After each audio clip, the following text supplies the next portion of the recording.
அரச குடும்பத்தை சேர்ந்த ஒரு பாலகன் சக்கரவியூகத்தை உடைக்கின்ற பயிற்சி மேற்கொண்டிருக்கிறான். பாலகன் சக்கரவியூகத்தை உடைக்கும் பயிற்சி பெறுகின்றானா? அர்ஜுனன் மற்றும் சுபத்திரையுடைய அன்பு புதல்வனாவான் இவன்.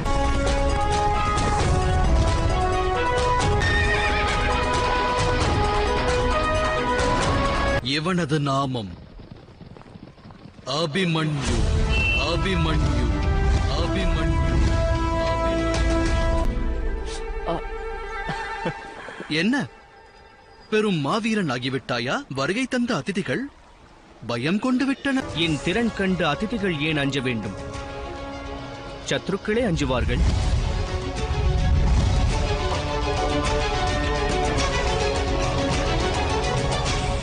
நான் இந்த ஞானத்தை தாயின் கர்ப்பத்தில் இருக்கும் போது கற்றேன். யுத்த களத்தில் பகைவரின் மனதில் அச்சத்தை விளைவிப்பவராவார் என் தந்தை.